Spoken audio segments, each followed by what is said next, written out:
They rushed to his room. He wasn't there.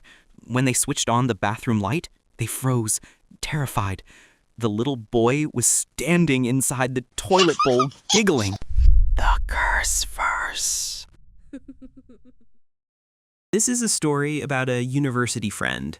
I ran into him again after almost 25 or 30 years. It was completely by coincidence, right here in Houston. We had a mutual friend from our college days, and we all gathered at his house. The host family was out of town that night, so we sat up late, maybe until 1 a.m., just hanging out, chatting, having coffee. It was then that he shared this incident with us. The long conversation helped break the old formality that naturally builds up over time. He told this story this way. Many years ago, when he moved from overseas to America for his master's degree, his wife, a doctor, was preparing for her licensing exams. He was not yet financially stable. They had one small son, around 2 years old. They lived in 2 places before finally buying their first house. They were thrilled, their first home, finally settling into a new life. That's a huge milestone here. Buying a house, setting down roots. The house was in a suburban area, a decent neighborhood, though a little far from the main city. The family they bought it from was Indian, followers of Hinduism.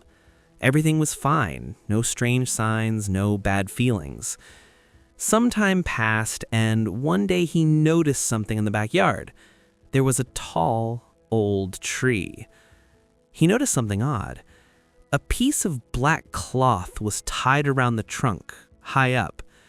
He was doing yard work, saw the dirty cloth, and thought it looked creepy, so he climbed up, untied the cloth, and tossed it in the trash.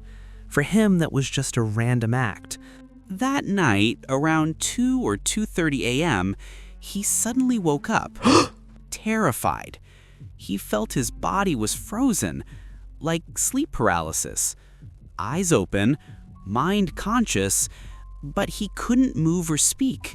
He tried hard to call his wife, but no sound came out. Then he noticed something. Long, shadow-like figures moving quickly around the room, left to right, up and down, as if rotating. There was no possible source for moving shadows in that quiet area. Those shadows kept shifting for 10 or 15 minutes while he lay there frozen. He started reciting verses of prayer. After some time, he felt the paralysis lift suddenly. His wife, being a physician, dismissed it. You're just overtired. You're stressed. So they ignored it. The next night, at about the same time, his wife shook him awake, frightened. She described it exactly. Woke up paralyzed, saw strange, rotating shadows. Now they both realized it couldn't be coincidence. Still, they chose to move on. Then one night, around 2:30 a.m., they woke up hearing their child giggling loudly, as if playing joyfully. They rushed to his room. He wasn't there. The laughter was coming from the common bathroom. When they switched on the bathroom light, they froze, terrified. Their little boy was standing inside the toilet bowl, splashing and giggling happily.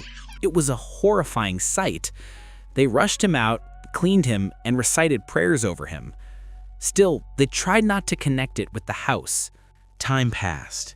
Then, one day, the previous owner called. He sounded hesitant, as if he wanted to ask something.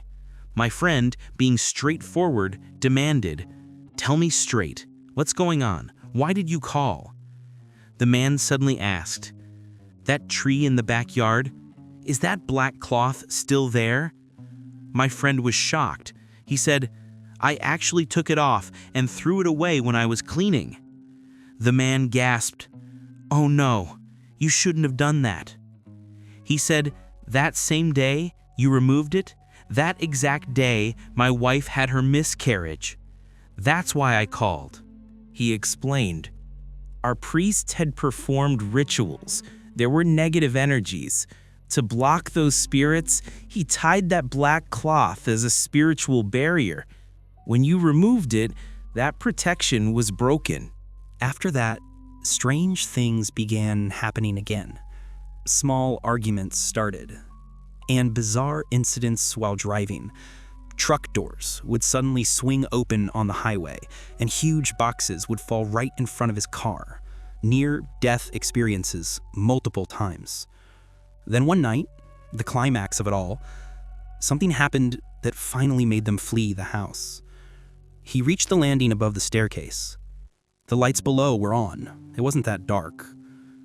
He saw, at the bottom step of the staircase, a human-shaped figure, adult-sized but unnatural. It had 4 arms and 4 legs. That thing looked dead straight at my friend. And suddenly, that thing began crawling up the stairs, fast, using all its arms and legs, climbing rapidly toward him. A creature with 4 arms and 4 legs, and a face resembling a child's, but not human. He thought he was hallucinating, but then he heard it. The loud, heavy thud, thud, thud of limbs striking the wooden steps as it crawled up toward him. That's when it hit him that it was real. He screamed and ran back toward his bedroom. He burst in, shouting, slammed the door shut. He stood by the door, chanting loudly, while from the staircase came the sound of something climbing, the same thudding, scrambling noise, as if it had reached the top of the stairs and stopped right outside. They spent more than an hour locked inside that room. When things became quiet, he finally told his wife everything. Her response was immediate. "I can't stay in this house for even a single moment. We're leaving right now." They got in the car and at 2 a.m. drove away. He stayed in a hotel for 2 weeks. Eventually, he got a job transfer to another state. I locked that house and never lived in it again. He tried to rent that house, but tenants never stayed more than a month. The last family said cats gathered in the backyard and yowl continuously. Even that tenant left. Years later, the house was sold. At a big loss, but at least sold. He said, "That day I thanked God. Since then, nothing like that has ever happened again."